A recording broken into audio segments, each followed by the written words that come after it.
የአቶ ሽመልስ አብዲሳ መንግስት የፖለቲካ ልሂቃን ጎጃም ታሪካዊ ግዛታችን ነውና ወደ ኦሮሚያ ይካለል ማለታቸው ተሰምቷል። የአቶ አረጋ ከበደ መንግስትም የፖለቲካ ኃይሎች ወለጋ ታሪካዊ ግዛታችን ነውና ወደ አማራ ክልል ይካለልልን ማለታቸው እየተሰማ ነው። ክቡራን ፕሬዝዳንቶች ሆይ ወለጋንም ጎጃምንም የኔ ከማለት አስቀድሞ የጎጃምንም የወለጋንም ህዝብ ሰላም ውሎ እንዲገባ ማድረጉ አይቀድምም እንዴ? ክቡራን ሆይ የኔን የምትሉት ምኑን ነው? ህዝቡን ወይስ መሬቱን? ህዝቡን ከሆነ በየቀኑ በሚተኮሱ የመንግስት ድሮኖች በየሰዓቱ በሚተኮሱ የታጣቂ ኃይሎች ከባባድ መሳሪያዎች እያለቁ ናቸው። ህዝቡማ ዘሩ ተመርጦ ዘር መርጠው በሚገሉ ታጣቂዎች በየቀኑ እየረገፈ ነው። ህዝቡና መጤነህ ምናኛነህ ወራሪነህ ሰፋሪነህ ተብሎ ሀገር አልባ ከሆነ ድፍን 3 አስርት ዓመታቶች እንደ ዘበት አልፈዋል። ህዝቡማ ሰርቶ ማደር ወጥቶ መግባት ዘርቶ ማጨድ ተከልክሎ ማሳው የጦርነት አውድማ ቤቱ ምሽግ ከሆኑበት ድፍን 3 ዓመታቶች አልፈዋል። ክቡራን ፕሬዝዳንቶች ሆይ የፖለቲካ ልሂቃኖቻችሁ ካድሬዎቻችሁ ተወካይ ተመካካሪዎቻችሁ ወለጋንም ጎጃምንም የኔ ነው ከማለታችሁ አስቀድሞ የወለጋን ህዝብ ሰላም የጎጃምን ህዝብ ሰላም የሚሆኑበት ዘዴ ላይ እንዲመካከሩ አቅጣጫ አልሰጣችኋቸውም ወይ? የወለጋ ገበሬ እርሻውን ጥሎ የሚሰደድበትን የጎጃም ገበሬ ሞፈር ቀንበሩን ጥሎ ዲሞት ፈር ያነሳበትን መሰረታዊ ጥያቄስ አትመካከሩበትም እንዴ? ለመሆኑ በምን የጋራ መግባቢያ ላይ ሆናችሁ ነው የምትመካከሩት? የሚሉ ጥያቄዎችን ማንሳት ጉንጭ ማልፋት ነው። ክቡራን የዚህ መሰናዶ ታዳሚዎች ይህ ዘገባ ሀገራት የጋራ የሚያደርጋቸው ነገር ሳይኖር ተመካክረው የፈረሱ እንደ የመን ያሉ ሀገራትን ውድቀት አገር የምትሰኘውን ሐሳብ የጋራ አድርገው ተመካክረው እንደ ደቡብ አፍሪካ ያሉ ሀገራት ስኬት ካሁን ኢትዮጵያ የምክክር ሂደት ከናቶ ሽመልስና ከናቶ አረጋ ከበደ ጥያቄ ጋር በማዋሃድ ያስቃኛል። እስከ ዝግጅታችን ፍጻሜ አብራችሁን ቆዩ።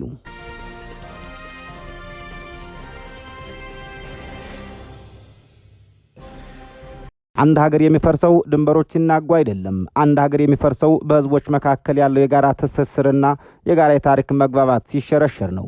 ዛሬ በኢትዮጵያ ምድር የምንሰማው ድምጽ የታሪክ ፈውስ የሚፈለግበት ሳይሆን ታሪክን እንደ ጦር መሳሪያ የመጠቀም አደገኛ ልምምድ ነው። በአንድ በኩል ከኦሮሚያ የፖለቲካ ኃይሎችና ከአቶ ሽመልስ አብዲሳ አስተዳደር ረቡዕና ሐሙስ ከሚወጡ አባባሎችና የታሪክ አተረጓጉሞች ጀርባ ጎጃም ታሪካዊ ግዛታችን ነው ወደ ኦሮሚያ ይጠቃለልልን የሚል ጥያቄ ሲደመጥ፣ በሌላ በኩል ደግሞ በአቶ አረጋ ከበደ የሚመራው የአማራ ክልል አስተዳደርም ሆነ የክልሉ የፖለቲካ ኃይሎች ወለጋ ጥንታዊ ግዛታችን ነውና ወደ አማራ ክልል ይካለል የሚሉ ተቃራኒ የይገባኛል ጥያቄዎችን ሲያነሱ እየተደመጡ ናቸው። ይህ የይገባኛል ጥያቄ ቁማር የሚጫወተው በካርታ ላይ ብቻ አይደለም፣ በሰው ልጅ ደምና በአገር ህልውና ላይ እንጂ። እጅግ አሳሳቢውና እንቆቅልሹ ነገር ግን ይህ ሁሉ መሬት የማበጠርና የታሪክ ሂሳብ የማወራረድ ፍላጎት እየተንሸራተተ ያለው ሀገሪቷ ሀገራዊ የምክክር ኮሚሽን አቋቁማ ኢትዮጵያ እየመከረች ነው በሚባልበት ወዚህ ወሳኝ የውይይት ወቅት ላይ መሆኑ ነው። በዚህ ጋር ነው ትልቁ ጥያቄም የሚነሳው። ለመሆኑ ኢትዮጵያውያኑ የሚመካከሩት በምን አይነት የጋራ ግራውንድ ላይ ወይም ኮመን ግራውንድ ላይ ቆመው ነው? አንዱ የሌላውን ታሪካዊ ማንነትና የይዞታ ጥያቄ ሙሉ በሙሉ በሚክድበት፣ አንዱ የታሪክ ምዕራፍን ከ16ኛው መቶ ክፍለ ዘመን ጀምሮ ሌላው ደግሞ ከ19ኛው ክፍለ ዘመን ጠቅሶ ይገባኛል ድንበር በሚያበጅበት አየር ውስጥ ሆኖ እንዴት ሀገራዊ መግባባት ሊመጣ ይችላል? በአንድ በኩል የአቶ ሽመልስ መንግስት የኦሮሞን ህዝብ ታሪክ የስነ ልቦና የቦታ ስፋት መብት ለማስከበር በሚል የሚያቀርበውና አንዳንዴም የታሪክ ዳሳዎችን ተገን ያደረገው የይገባኛል ጥያቄ፣ በሌላ በኩል ደግሞ የአቶ አረጋ መንግስትና ደጋፊዎቹ የአማራ ህዝብ ታሪክ ያጣቸውን ቦታዎችና በወለጋ ያሉ ወገኖችን ህልውና ለማስከበር በሚል የሚያነሱት የመሬት ባለቤትነት ጥያቄ አገሪቱን ወደ ፍጹም የታሪክና የስነ ልቦና መከፋፈል እየመራት አይደለምን? ሁለቱም ወገኖች የያዙት መንገድ የታሪክን እውነት ለፖለቲካ ፍጆታ የመጠቀም፣ አንዱ የራሱን ታሪክ ብቻ ትክክለኛ አድርጎ ሌላውን ታሪክ ወራሪ አድርጎ የመሳል አደገኛ አካሄድስ አይደለምን? የምክክር ሂደት ማለት የፖለቲካ ልሂቃን የያዙትን የጽንፍ ፍላጎት ይዘው የሚፋጠጡበት መድረክ ሳይሆን የጋራ ህልውናን ለማዳን ሲባል ከጽንፍ ፍላጎት ወደ መሃል የሚመጡበት ድርድር አይደለም ወይ የሚሉ ጥያቄዎች ቀላል ምላሽ አያሻቸውም። አንድ የምክክር ሂደት እንዴት ሊሳካ ይችላል? እንዴትስ ሙሉ በሙሉ ውድቅ ሆኖ ሀገርን ወደ ተስፋ ቢስነት ሊከት ይችላል ለሚለው ጥያቄ ምላሽ እዚህ አይገኝም። እዚህ ጥያቄ ምላሽ ያለው በውጭ ዓለም ነውና ላፍታ ደረስ ብለን እንመለስ። باسم الشعب اليمني አስቀድመን የምክክር ሂደቱ ከሽፎ አገር ወደ አጠቃላይ እልቂት የከተታት ሀገር እንቃኛታለን። የመን እንደ አውሮፓውያን ዘመን አቆጣጠር በ2013 እና በ2014 በየመን የተካሄደው ሀገራዊ የምክክር ጉባኤ በዓለም አቀፉ ማህበረሰብ ዘንድ ትልቅ ተስፋ ተጥሎበት የተጀመረ ነበር። ከ500 በላይ ተወካዮች የተሳተፉበት የተለያዩ የፖለቲካ ኃይሎች፣ የሁቲ አማጽያን፣ የደቡብ የመን ጎሳዎችና አማጺዎች፣ የሴቶችና የሽባቦች ስብስብ የተካተቱበት ታላቅ መድረክ ነበር። በወቅቱ የመናውያን እየመከሩ ነው ተባለ። ነገር ግን በዚያ የምክክር መድረክ ስር የነበረው እውነተኛ መሬት እየበሰበሰ ነበር። የፖለቲካ ልሂቃኑና የተለያዩ ጎሳዎች ወደ ውይይቱ የመጡት የጋራ ሀገር ለመገንባት ሳይሆን የራሳቸውን ታሪካዊ ግዛት ይገባኛል ጥያቄ በህጋዊ መንገድ ለማጽደቅ ነበር። በየመን የምክክር ወቅት የሁቲ ቡድኖች የሰሜኑ ክፍል ኃይሎች ታሪካዊ የበላይነታቸውን ለማስጠበቅ ሲታገሉ፣ የደቡብ ክፍል ደግሞ ታሪካዊ ግዛታቸውና ሀብታቸው ተዘርፏል በሚል የመገንጠልና የድንበር ማካለል ጥያቄያቸውን በጽንፈኝነት ገፉበት። ከሁሉ በላይ አደገኛው ነገር ልሂቃኑ በጠረጴዛ ዙሪያ እየተነጋገሩ በጓሮ ግን የታጠቁ ቡድኖቻቸውን ያጠናክሩና የይገባኛል ካርታቸውንም ይስሉ ነበር። የመናውያኑ ሲመካከሩ የጋራ አቋም ወይም ኮመን ግራውንድ አልነበራቸውም። የነበራቸው የየራሳቸው ፍላጎት በሌላው ላይ የመጫን ህልም ብቻ ነበር። ታዲያ መጨረሻቸው ምን ሆነ? ሀገራዊ የምክክር ሂደቱ ከመፍትሄ ይልቅ የፖለቲካ ክፍተቱን አሰፋው። በሚመካከሩባቸው ጠረጴዛዎች ዙሪያ የተዘሩት የይገባኛልና የታሪክ አግላይነት ዘሮች ወደ እውነተኛ የጦር ሜዳ ጥይት ተቀየሩና አብበው በዚያች ሀገር በቀሉ። የመን እንዳገር ፈረሰች። ሚሊዮኖች ተፈናቀሉ። አገሪቱ የክልላዊና የዓለም አቀፍ ኃይሎች የመጫወቻ ሜዳ ሆና ዛሬም ድረስ በደም አቧራ ውስጥ ትገኛለች። የየመን ውድቀት ዋና ምክንያት ልሂቃኑ ከታሪክ ይገባኛል ጥያቄያቸው አንድ እርምጃ ወደ ኋላ ወይም አንድ እርምጃ ወደፊት ማለት ባለመቻላቸውና የጋራ ሀገር ህልውናን ከመሬት ይገባኛል በታች ስላደረጉት ነው። ክቡራን ሆይ፣ የየመን ውድቀት ዝም ብሎ የታሪክ ክስተት ሳይሆን የፖለቲካ ልሂቃን ሀገርን እንዴት ገደል እንደሚያገቡ የሚያሳይ ህያው አስፈሪ መስታወት ነው። ዛሬ የመን ያላትን የመነሳት ተስፋ ስንመዝነው የምናገኘው ምስል ከዜሮ በታች ነው። ግዛት ማስፋፋቱ የፈለጉ የመኖች አገር አጥተዋል። የታሪክ ፍርድ የጠየቁ ኃይሎች ፍርድ ቤቶችን አፍርሰው ልጆቻችሁ ያለ ፍትህ እየተቀጩ ናቸው። በዚያች ጥንታዊ ምድር ላይ አሁን ያለው እውነት የምክክር ውጤት ሳይሆን የታጠቁ አማጺ ኃይሎች የፈጠሩት የይዞታና የሀብት ክፍፍል ግዛት ነው። በአንድ በኩል በሰናአና በሰሜናዊ የአገሪቷ ክፍል የተደላደሉትና ከኢራን ድጋፍ የሚያገኙት የሁቲ አማጽያን በኃይል በያዙት ግዛት ላይ ፍጹም የበላይነትን ለመጎናጸፍ ሲታገሉ፣ በደቡብ በኩል ደግሞ ታሪካዊ የደቡብ የመን መንግስታችን ይመለስልን በሚል የደቡብ ሽግግር ምክክር ቤትና የራሳቸው ሚሊሻ ያላቸው ቡድኖች ራሳቸውን እንደ ገዥ ኃይል ቆጥረው ይንቀሳቀሳሉ። እነዚህ ኃይሎች በ2013 ሀገራዊ ምክክር ጉባኤ ላይ የተቀመጡ አገርን ገባ ብለው የፈረሙ ነገር ግን በጓሮ የራሳቸውን ታጣቂ ጦር ያደራጁና የይገባኛል ካርታ የሳሉ ተመካካሪዎች ነበሩ። በስተመጨረሻም የምክክር ጠረጴዛው ተሰበረ። የመን በወታደራዊ አዛዦች፣ በጎሳ መሪዎች ወደ ተከፋፈሉ ትናንሽ መንግስታት ተቀየረች። በዚህ የጥፋት አዙሪት ውስጥ እጅግ አስቆጪው ነገር የመን የሀብት የነዳጅና የማዕድን ድሃ አለመሆኗ ነው። እንደ ማሪብ፣ ሀድራሞትና ሻቧ ያሉ የየመን ግዛቶች በነዳጅ በተፈጥሮ ጋዝና በማዕድናት የበለጸጉ ናቸው። ከሁሉ በላይ ደግሞ ሀገሪቱ ከዓለም አቀፍ የነዳጅና የንግድ እንቅስቃሴ 12 በመቶ የሚሆነው የሚያልፍበትን ባብ አልመንደብ የተሰኘውን እጅግ ወሳኝ የባህር በር ትቆጣጠረዋለች። ነገር ግን ይህ ሁሉ የተፈጥሮ ጸጋ ለየመን ህዝብ የብልጽግናና የሰላም ምንጭ ከመሆን ይልቅ የጥፋትና የጦርነት ማፍጠኛ ሆኗል። በውስጥ የሚንቀሳቀሱት አማጺ ኃይሎችና የክልል ጦር አበጋዞች የህዝቡን ስቃይ ወደ ጎን ብለው ነዳጅንና ማዕድን የራሳቸው ጦር ማስፈጸሚያና ማበልጸጊያ አድርገውታል። የነዳጅ ማጣሪያዎችና የባቡር በሮች የአማጽያኑ የወርቅ ዶሮ ሆነዋል። ህዝቡ ግን በተስፋ ራብ፣ በሽታና በድህነት ውስጥ እየማቀቀ ዛሬም አለ። ከዚህም በላይ የየመን የውስጥ አማጺዎች በየራሳቸው የሚንቀሳቀሱት ብቻ አይደሉም። የአገሪቱን በጂኦፖለቲካዊ ቦታና የተፈጥሮ ሀብት ለማስጠበቅ በሚሽቀዳደሙ የክልላዊና ዓለም አቀፋዊ ኃይሎች እጃቸውን በስፋት አስገብተውባታል። የመን ነዳጅ፣ ማዕድን፣ የባህር በሮች ስትራቴጂካዊና ደሴቶቿ በባዕዳን ኃይሎች ፍላጎት ስር ወድቀዋል። አማጽያኑ የራሳቸውን አገር ህልውና ይለውጡ ዘንድ ለውጭ ኃይሎች ታማኝ አገልጋይ ሆነው እያገለገሉ ናቸው። እያንዳንዳቸው አማጽያን የያዙትን የይገባኛል ግዛት ለማስጠበቅ ሲሉ የአገሪቱን ሀብት ለውጭ ረዳቶቻቸው አሳልፈው ይሰጣሉ። ይህ ደግሞ የመን እንደ አገር መልሳ እንዳትቆም ትልቅ ማነቆ ሆኖባታል። ለመሆኑ የመን የመነሳት ተስፋ አላትን? አሁን ባለው ነባራዊ ሁኔታ የመን እንደ አንድ አገር የመነሳት ተስፋ እጅግ የጨለመና ቀጭን ነው። በየመን ውስጥ ያሉ ተመካካሪዎችና የታጠቁ ኃይሎች መጨረሻ ያሳየን ነገር ቢኖር አንዴ በብሔር በሃይማኖትና በታሪካዊ ይገባኛል ጥያቄ የተከፋፈለ አገር የጋራ መሬት ሳይኖረው ሲቀር እንዴት ወደ አጠቃላይ ውድቀት እንደሚወርድ ነው። በምክክር ጠረጴዛ ዙሪያ የተቀመጡት ኃይሎች ይህ መሬት ታሪካዊ ግዛቴ ነው፣ ያኛው ሀብቴ ነው፣ ይህ የኔ ነው በሚል የጽንፍ ፍላጎታቸው ላይ ጸንተው በመቆማቸው ምክንያት መጨረሻቸው አገርን መበተን፣ ህዝብን ማስጨረስና ራሳቸውም ቢሆኑ የባዕዳን ኃይሎች ጽፊ ማረፊያ ማድረግ ሆኗል። ይህ የየመን አሳዛኝ መጨረሻ ለኢትዮጵያ የሚሰጠው ትምህርት አለው። ዛሬ በኦሮሚያና በአማራ የፖለቲካ ኃይሎች መካከል የሚካሄደው የጎጃምና የወለጋ ይገባኛል እሰጥ አገባ በየመን ከታዩ ይገባኛል ቁማር ጋር ኩታገጠም ነው። በየመን እንደተደረገው ሁሉ ልሂቃኑ የጋራ ሀገርን ህልውና ከመጠበቅ ይልቅ የታሪክና የመሬት ድንበር በማስመር ላይ ካተኮሩ መጨረሻው የየመን አሳዛኝ መንገድ መከተል ይሆናል። የመን የፈረሰችው እየመከረችለት ሳይሆን በምክክሩ ውስጥ የነበሩ ኃይሎች ከራሳቸው ታሪካዊና ግዛታዊ ይገባኛል ጥያቄ ይልቅ የጋራ ህልውናን ማስቀደም ባለመቻላቸው ነው።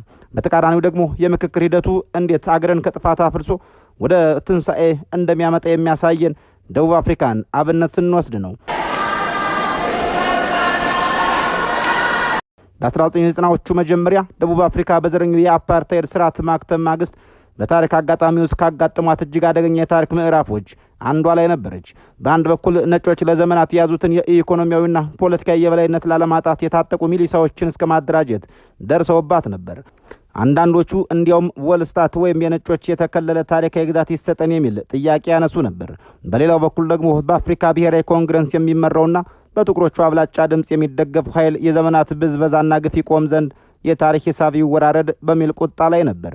በሁለቱም ወገኖች መካከል ያለው ልዩነት የሰማይና የምድር ያክል ነበር። ሁለቱም ወገኖች ወደ ታሪክ ቢወርዱ ሁለቱም የየራሳቸው አሳማኝ ትርክት ነበራቸው። ደቡብ አፍሪካውያን የታሪክ ጥቅስና በጥቅስና የመሬት ይገባኛል ድቅድቅ ጨለማ ውስጥ ከመስመጥ ይልቅ አንድ ወሳኝ ውሳኔ ላይ ደረሱ። እዚህ ጋር ኔልሰን ማንዴላና ኤፍ.ደብሊው ደ ካርተን የመሰሉ መሪዎች የተቀመጡበት የጋራ መሬት ወይም ኮመን ግራውንድ ምንድን ነበር የሚለው ጥያቄ በድጋሚ ይመጣል። ደቡብ አፍሪካውያኑ ይህችን አገር ካልታደግናት ሁላችንም አብረን እንጠፋታለን የሚል የጋራ ህልውናና ግንዛቤ ነበራቸው። አገር የሚለው መግባቢያ በዚያ የሁሉም ተመካካሪዎች የጋራ መግባቢያ ነበር። ደቡብ አፍሪካውያን የታሪክ ቁስላቸውን አልካዱትም። ነገር ግን ታሪክን ለፖለቲካ ውድመት መሳሪያ ከመሆን አቀቡት። የነጮቹ ወገን ታሪካዊ ግዛታችን ይሰጠን የሚለውን አደገኛ ጥያቄ እንዲተው ተደረጉ።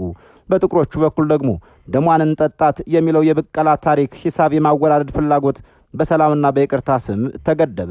የመረጡት መሬት የማበጠርን የይገባኛል ድንበር የማስመር ውጊያ ሳይሆን የጋራ ዜግነትን፣ የህግ የበላይነትንና የሰብአዊ መብት መከበርን መመሪያ ያደረገ አዲስ ህገ መንግስታዊ ስርዓት መገንባት ነበር።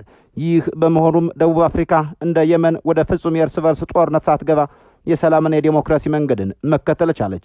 አሁን ወደ ኢትዮጵያ እንመለስ። ዛሬ በአቶ ሽመልስ አብዲሳና በአቶ አረጋ ከበደ የፖለቲካ ካምፖች የሚሰሙት ድምጾች የየመን አደገኛ መንገድ ነው ወይስ የደቡብ አፍሪካን የጥበብ መንገድ የተከተሉ ያሉት? መልሱ ግልጽና አስፈሪ ነው። የኦሮሚያ የፖለቲካ ኃይሎች ጎጃም ላይ ያላቸው የታሪክ ይገባኛል ጥያቄ ወይም የአማራ የፖለቲካ ኃይሎች ወለጋ ላይ ያላቸው ይገባኛል ጥያቄ በሳይንሳዊና በታሪካዊ እውነታ እንኳ ቢፈተሽ መጨረሻ የሌለው የታሪክ መዘዝ የሚያመጣ ነው። የኦሮሞ ህዝብ በ16ኛው መቶ ክፍለ ዘመን ያደረገውን የታሪክ እንቅስቃሴ ወይም የመስፋፋት እንቅስቃሴ የስነ ህዝብ ስርጭት መነሻ አድርገን ድንበር ለማካለል መሞከር ወይም የአማራ ህዝብ ከዚያ በፊት የነበሩትን ነገስታት ግዛቶችና የነዋሪዎችን ታሪክ መነሻ አድርጎ ወለጋን የመሬት አካል ናት ማለት ሁለቱም ወገኖች ሀገሪቱን ወደ 16ኛው መቶ ክፍለ ዘመን የታሪክ ጨለማ የመመለስ ፍላጎት እንዳላቸው አመላካች እንጂ መፍትሄ አይመስልም። ታሪክ ወደ ኋላ የሚመለከቱበት መነጽር እንጂ የሚኖርበት ቤት ሊሆን አይችልም። ሁለቱም ወገኖች ለየራሳቸው ታሪክ ታማኝ በመሆን የሚስሉት የይገባኛል ካርታ በአሁኑ ወቅት በአገሪቷ ውስጥ ለሚካሄደው ሀገራዊ ምክክር ትልቅ አደጋ ነው።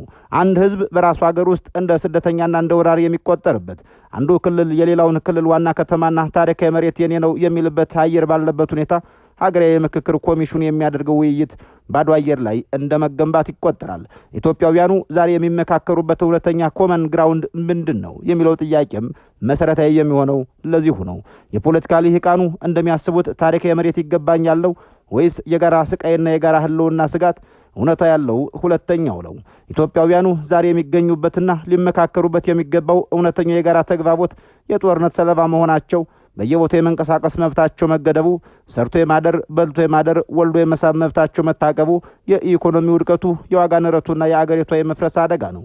ተራው የኦሮሞ ገበሬም ሆነ ተራው የአማራ ገበሬ የሚፈልጉት የጎጃም ወይም የወለጋን ካርታ ማበጠር ሳይሆን በሰላም ውሎ ማደርን፣ ልጆቻቸውን ማሳደግንና ማስተማርን፣ በሰው ሀገር ተዋርደው አለመኖራቸውን ነበር። ነገር ግን የአቶ ሽመልስንና የአቶ አረጋን የፖለቲካ አስተዳደሮችና የዙሪያቸው ልሂቃኖች ይህንን የተራውን ህዝብ የጋራ ስቃይ ትተው ህዝቡን በብሔር ስሜት በማናደድ የታሪክና የድንበር ጦርነት ውስጥ እንዲገባ እያደረጉት ይመስላሉ። የአቶ ሽመልስ መንግስትም ሆነ የአቶ አረጋ ከበደ መንግስት ማወቅ ያለባቸው አንድ ትልቅ ሀቅ ቢኖር በይገባኛል ጥያቄና በታሪክ ድቅድቅ ውስጥ ሆኖ ሀገራዊ የምክክር ሂደትን ማካሄድ እጅግ ከባድ መሆኑን ነው።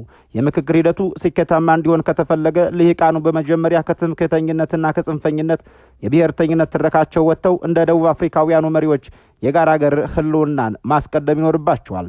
ጎጃም የኦሮሚያ፣ ወለጋ የአማራ ሊሆን የሚችለው ኢትዮጵያ የምትባል ሀገር የዓለም ካርታ ላይ ስትኖር ብቻ ነው። አገሪቱ እንደ የመን ከተበታተነች ግን የጎጃም ሆነ የወለጋ ካርታ የደምና የውድመት መጫወቻ ከመሆን የዘለለ ያን ያክል ትርጉም አይኖረውም።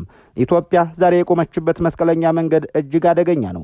አንደኛው መንገድ የየመን መንገድ ሲሆን የታሪክ ሂሳብ የማወራረድ ይገባኛል ካርታ የመሳል የጋራ መሬትን የመካድና በስተመጨረሻም ወደ ተስፋ ቢስ አየር የእርስ በርስ እልቂት የመግባት መንገድ ነው። ሁለተኛው መንገድ ደግሞ የደቡብ አፍሪካ መንገድ ነው። የታሪክ ህመም እንዳለው ሆኖ የጋራ ህልውናን ለማስቀደም ሲባል ከጽንፈኛ ይገባኛል ጥያቄዎች የመመለስ የዜግነት ፖለቲካን የማስቀደምና የጋራ ሀገርን በጠንካራ ህገ መንግስታዊ መሰረት ላይ የመገንባት መንገድ የፖለቲካ ኃይሎች የአቶ ሽመልስ አብዲሳ አስተዳደርም ሆነ የአቶ አረጋ ከበደ አስተዳደር እንዲሁም በየስሙ የሚንቀሳቀሱት የታጠቁ ያልታጠቁ የፖለቲካ አካላት የትኛውን መንገድ መከተል እንደሚፈልጉ መወሰን ይኖርባቸዋል። ሀገራዊ የምክክር ሂደቱ የፖለቲካ ቁማር መጫወቻና ጊዜ መግዣ መድረክ ከመሆን አልፎ እውነተኛ መፍትሄ የሚያመጣው እነዚህ የይገባኛል ጥያቄዎችና የታሪክ ብቀላዎች በቃችሁ ሲባሉ ብቻ ነው።